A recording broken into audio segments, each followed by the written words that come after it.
A couple years ago, I was chief learning officer before I was, quote, chief envisioner. And the interesting thing happened one day when I got a phone call. This phone call was from this manager. And the manager says, Dan, are you in the building? I happened to be that day in the building. Fantastic. He's like, could you come up here? I got a situation. So it's about 9 o'clock. I go upstairs, right? I go down the hallway. I meet Mike, name withheld. He's like, can you come with me for a second? So we walk down the hallway. We pass about 6 cubicles. He stops. He says, look, over there. So I look, and I see this young gentleman. He's about 25-ish. And Mike says, huh? Huh? Beside this young gentleman was his mother. And so this was his first day of work, and he brought his mother to help him set up his cubicle for his first day on the job. And I'm thinking to myself, this is not a good start for your first day at work. And then there's Markieff Morris. He's a basketball player for the Phoenix Suns, and he has been so since 2011. So if you're not a basketball fan, that's fine. But this past December, he was feeling a bit bad, a bit forlorn. His twin brother, a couple months prior, was traded away from the Phoenix Suns. And so during a game in December, he walked past his coach, Jeff Hornacek, got a towel, and threw it at him. And so the owner, Mr. Sarver of the Phoenix Suns, goes to the newspaper and starts interviewing, and he says, I'm not sure it's just the NBA. My whole view of the millennial culture is that they've a tough time dealing with setbacks. And he wasn't done, because he said, you know, our team, have had a number of setbacks this year, and they've taken a toll on us, but we haven't been resilient. Now let's look back to Apollo 13 for a second. So, you've got 3 men in space. No one cares about them anymore because Neil landed on the moon, right?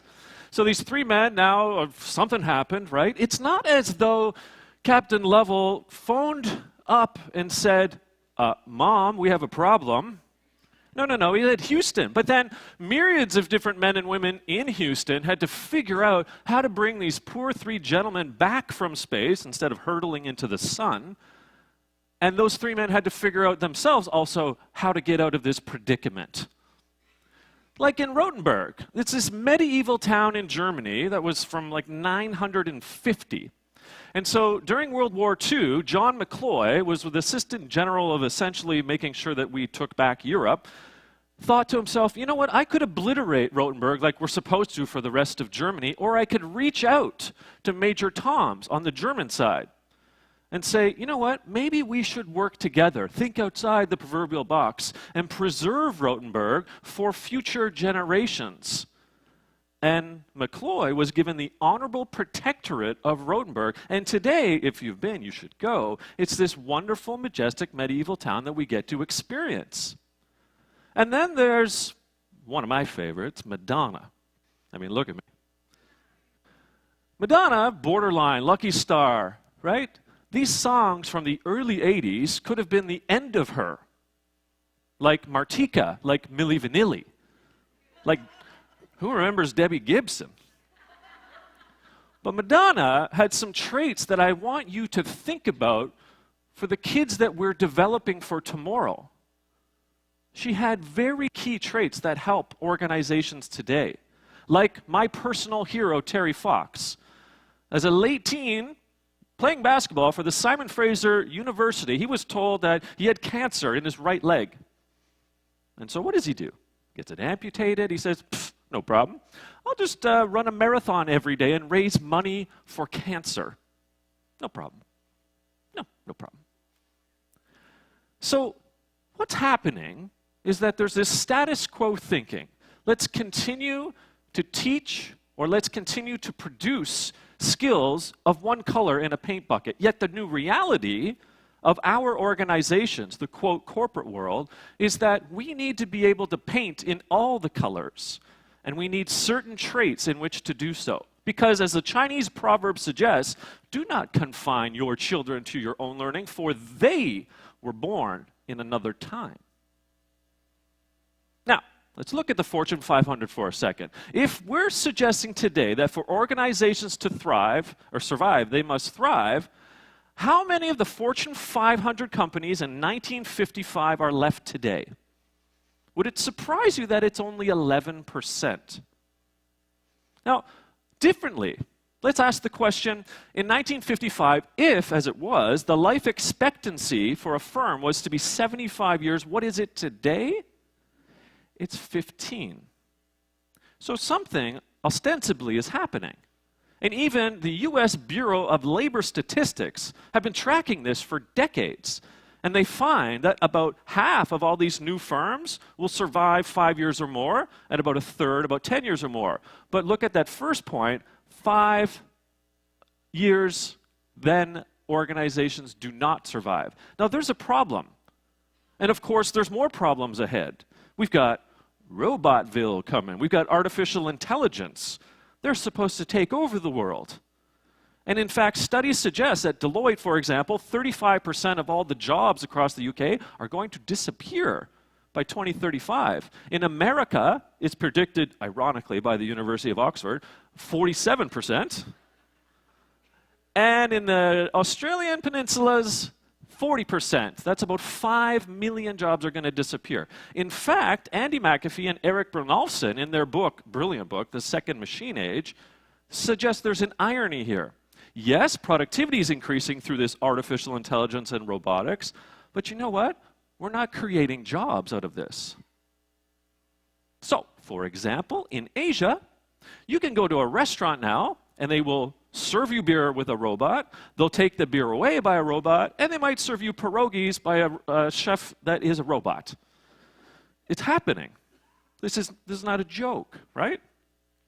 Now, why you, Dan? Why do you care? Well, I started out as a high school teacher, 3 years. It was fantastic. Then I emigrated, if you will, to higher ed, spent 5 years in higher ed. And since 2002, I've been at rather large organizations observing what's going on with the new recruits and the reality of the corporate world.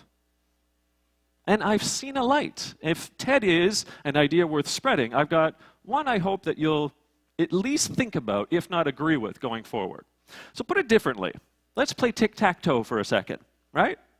If you're smart, well, I'm presuming you're smart, it ends up in a draw each and every time you play your opponent.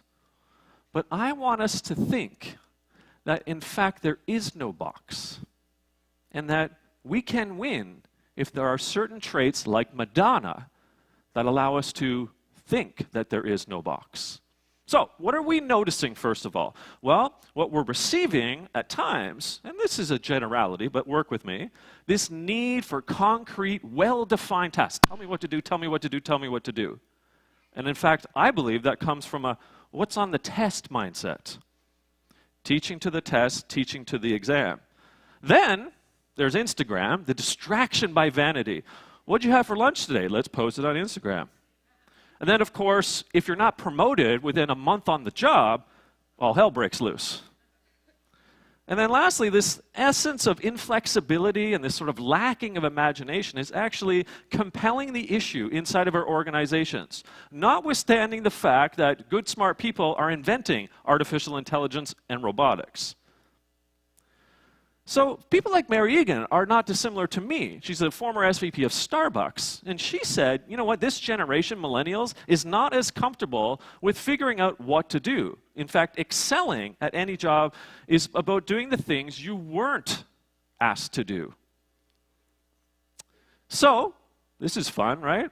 Behavioral inadequacies, robots and artificial intelligence coming to rue the day, and this is an eerie and malign future. Wow, you're really impressive, Dan. Thanks a lot for coming out. I feel horrible. Okay, well, let's get to what we're looking for. What do we need from graduates in order to thrive? 3 key traits. First of all, resiliency. We want the plants to blossom through the concrete. Second, we want graduates to be open to change. In fact, there are 4 seasons, not 1. And lastly, we want Edward Scissorhands in our organizations. We want them to be creative. So when you combine resiliency, openness to change, creativity, you have a thriving organization. Like all of these fine firms that continue to be on Fortune 500. They're hiring these types of people, but their cultures are inculcating this type of behavior as well. Rosabeth Moss-Kanter, a very famous academic, is in fact tweeting about resiliency. She says, surprises are the new normal. Resilience is the new key. Jason Karp runs a venture capital firm. You know what he says? He says, this is what we're hiring: openness to change and resiliency. It's a venture capital firm.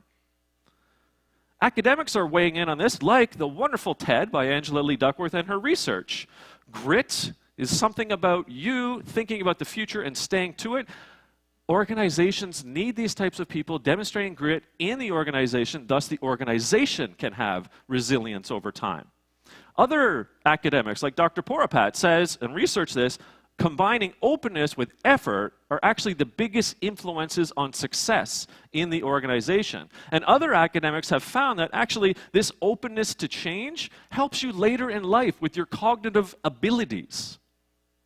And lastly, on the creativity side, well, you know what? For us, that biggest impact on what we call profitability and market share is indeed creativity.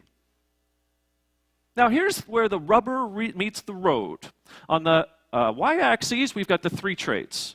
And so the level of depth goes up, and over time, we have what happens with productivity. So no matter what, in any organization, there are going to be disruptions. Oil prices, 2008 collapse, etc.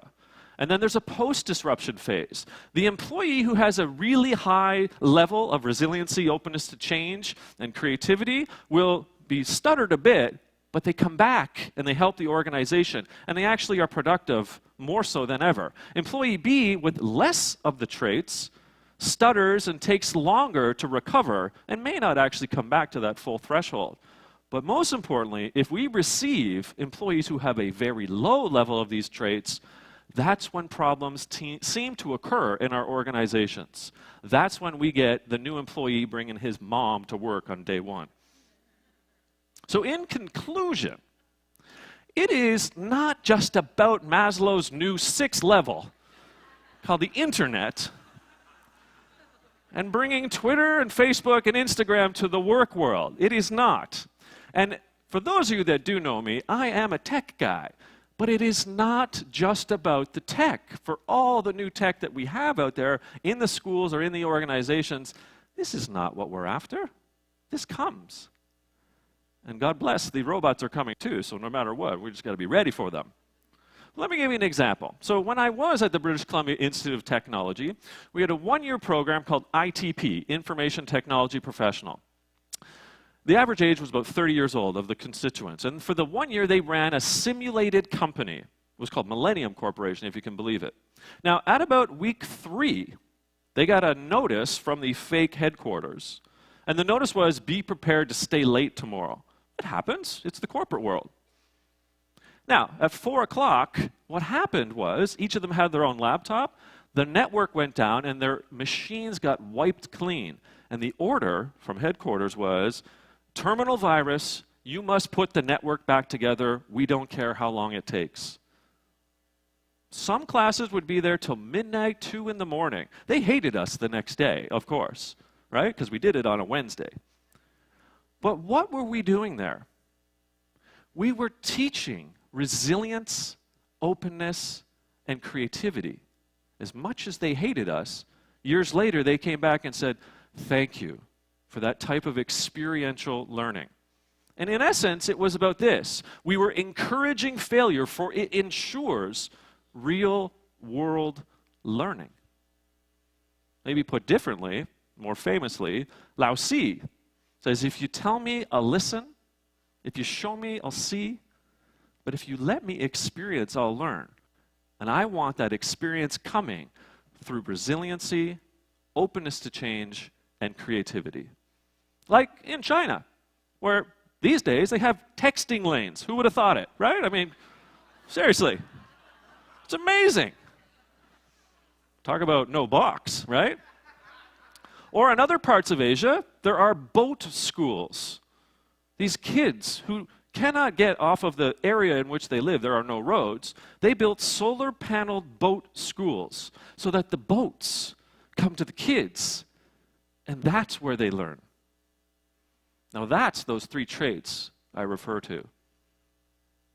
Now, in summary, let us think about the goodness that Terry Fox and Madonna and McCloy and Toms and the 3 astronauts led by Lovell in space, think of what they brought to the equation. Think how our kids could potentially use these skills to help what my new world is, the organizations. And the organization's purpose, by the way, is to serve society. So we need resilient, open-minded, creative kids. What organizations want is this. I'm not teaching you how to do it today. I'm teaching you what we want. But actually, over the last 16 minutes or so, I've realized it's not a want. It's a need. And I thank you.